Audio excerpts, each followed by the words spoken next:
We're joined now by Eli Lake, a senior national security reporter for the Daily Beast. Eli, it's good to have you on, and we want to talk about Susan Rice and that whole thing, but there's another really, really big story that's beginning to bubble up this morning. First appeared in the Guardian newspaper. It has to do with the National Security Agency out at Fort Meade, Maryland, apparently collecting the phone records of millions of Verizon customers.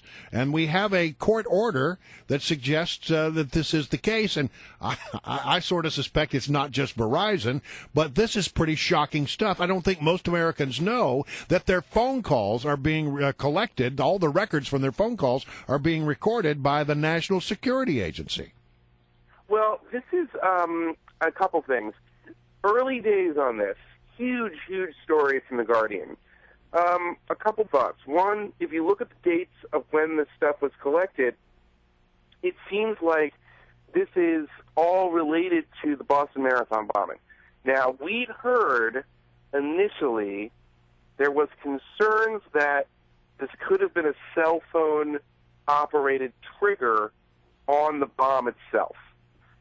And I'm just going to leave it there because this could be related to that. If you look at the dates, the warrant that they're asking, the time period they're asking for is April 25, and I think it's effective going back to, right around the incident. That's 9 days after the incident. That's interesting speculation, but go ahead. You said you have a second point. Maybe you've got it. The second thing, though, is that it gets to a much more disturbing issue, in my view, which is that there is a secret interpretation of the Patriot Act, which Ron Wyden has been trying to warn people about for years, which says that the government considers what they call metadata, and that is not the content of the call itself, but the information on who you called, when you called, the tag as business information that's covered by the Patriot Act, and the government does not need a warrant to get it. Yeah. Wow. So they can just ask the company, which is Verizon, give us this information for all of your customers. Right. And they are not even, and Verizon is required by law. This is the most amazing thing. They're required by law. They can't say a word about it. So the whole thing exists in secret. But they do. The government collects the information in secret, and the company can't even say anything about it. Yeah, but they do ask for these documents that sort of, say, well, if they ever get asked about it, say, well, we didn't have any choice. But, I mean, look, I think most Americans understand the need to crack down and to make sure that the terrorism is not a problem.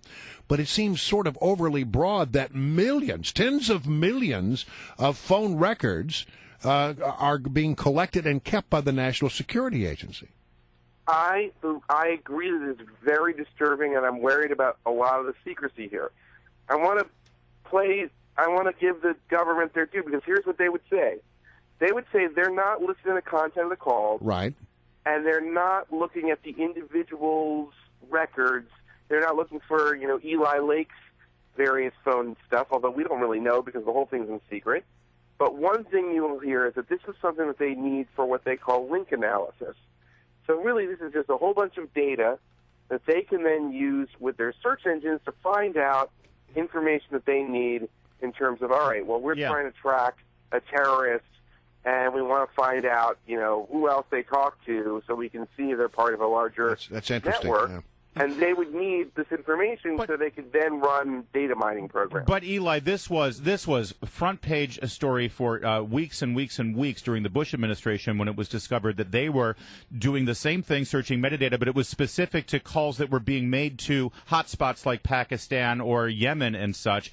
And one could argue that President Obama campaigned on the idea that that was a problem and that he was going to bring trust back into the government. Isn't this kind of hypocritical on its face?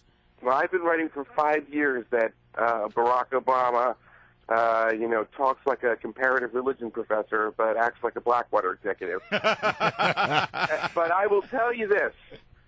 Again, on this particular issue, he voted for something called the FISA Amendments Act when he was running for president that pretty much said that the powers that were so controversial under that NSA program would be the law of the land.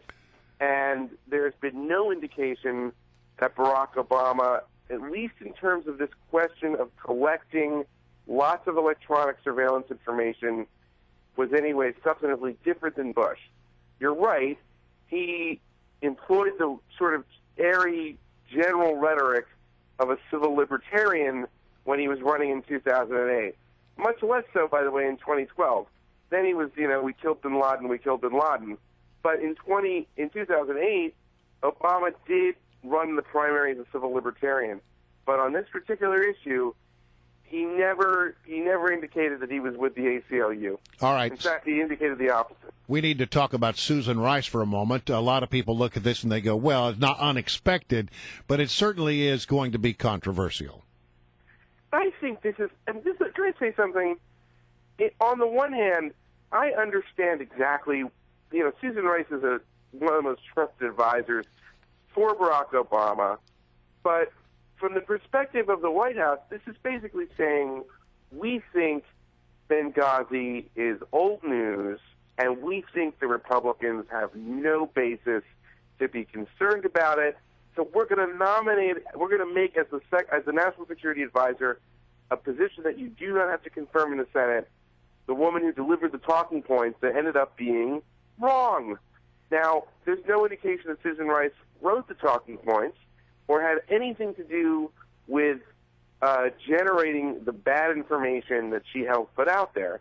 But from the perspective, the pick is totally kind of in your face to the Republicans who said, wait a second, we need some accountability on this incident. And the response is, I don't think your story matters. Yeah, well, it's definitely got to be something that is talked about, although, as you say, no confirmation needed, so it's pretty much a done deal. Well, listen, Eli, so much to talk to you about. I wish we had more time, but we appreciate you joining us here for the Daily Beast. Thank you. Always a